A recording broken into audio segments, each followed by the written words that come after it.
नमस्कार दोस्तों। रणजीत सिंह को कई बार कई विशेषज्ञों ने और इतिहासकारों ने छोटा और अनाकर्षक बताया। वह एक आंख से अंधे थे और उसके चेहरे पर चेचक के निशान थे।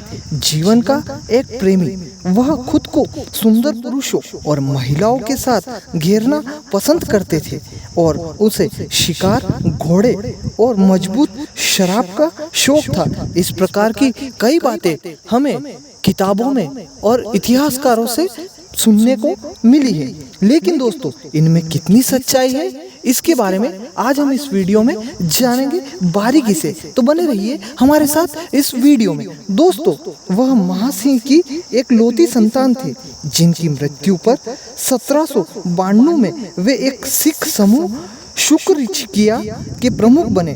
उनकी विरासत में गुजरांवाला शहर और आसपास के गांव शामिल हुए जो अब पाकिस्तान में है। 15 साल की उम्र में उन्होंने कन्हैया के एक सरदार की बेटी से शादी की और कई सालों तक उनके मामलों को उनकी महत्वाकांक्षी सास विधवा सदा कौर द्वारा निर्देशित किया गया।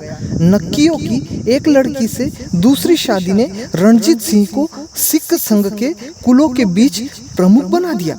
जुलाई 1799 में उन्होंने पंजाब की राजधानी, जो कि अब पाकिस्तान के पंजाब प्रांत की राजधानी लाहौर पर कब्जा कर लिया गया।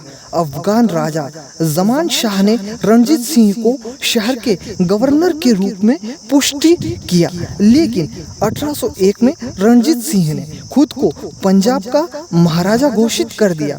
उन्होंने सिख गुरुओं, सिख नेताओं की श्रद्धेय रेखा के नाम पर सिक्के बनवाए और सिख राष्ट्रमंडल के नाम पर राज्य का प्रशासन करने लगे और आगे बढ़े।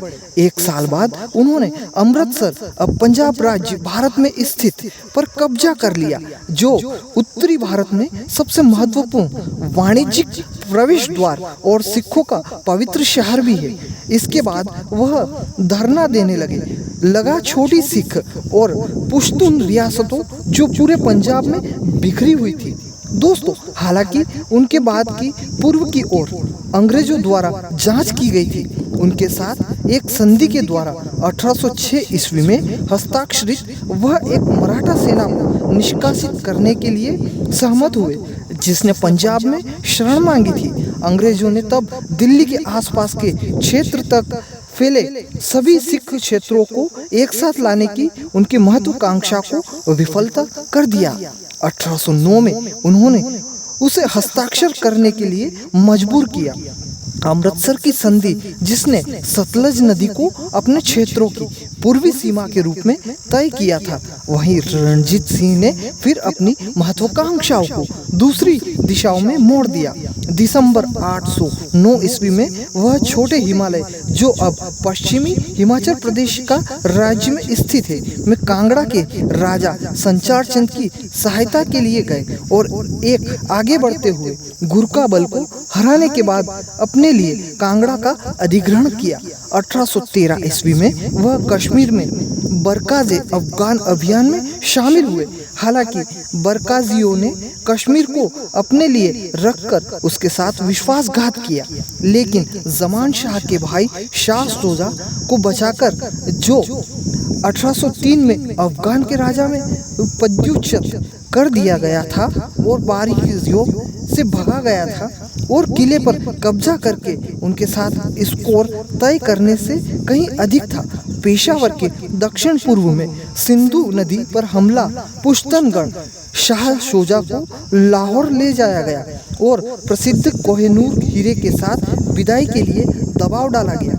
1818 ईस्वी में गर्मियों में रणजीत सिंह के सैनिकों ने मुल्तान शहर पर कब्जा कर लिया और 6 महीने बाद पेशावर में प्रवेश किया। जुलाई 1819 में उन्होंने अंततः पुश्तनों को कश्मीर की घाटी से निष्कासित कर दिया। 1820 तक उन्होंने सतलज और सिंधु नदियों के बीच पूरे पंजाब पर अपना शासन स्थापित कर लिया। इसी के साथ राजा रणजीत सिंह की सभी विजय सिखों, मुसलमानों और हिंदुओं से बनी पंजाबी सेनाओं द्वारा हासिल की गई थी। उनके कमांडरों को भी विभिन्न धार्मिक समुदाय से लिया गया था, जैसा कि उनके कैबिनेट मंत्री थे। 1820 में रणजीत सिंह ने यूरोपीय अधिकारियों का उपयोग करते हुए अपनी सेना का आधुनिकीकरण करना शुरू कर दिया, जिनमें कई नेपोलियन भी शामिल थे। एक सेना में सेवा भी दी थी। 1820 में रणजीत सिंह ने पैदल सेना और तोप खाने की प्रशिक्षित करने के लिए अत्याधुनिक पंजाबी सेना का निर्माण किया और उन्होंने उत्तर पश्चिम सीमांत क्षेत्रों, जो कि अब खैबर पुख्तनख्वा प्रांत पाकिस्तान अफगानिस्तान सीमा में है, में अभियानों में अच्छी लड़ाई लड़ी, जिससे 1831 में वहां के आदिवासियों द्वारा विद्रोह को कुचलना और 1837 में पेशावर पर एक अफगान जवाबी हमले को रद्द करने के लिए शामिल हुए।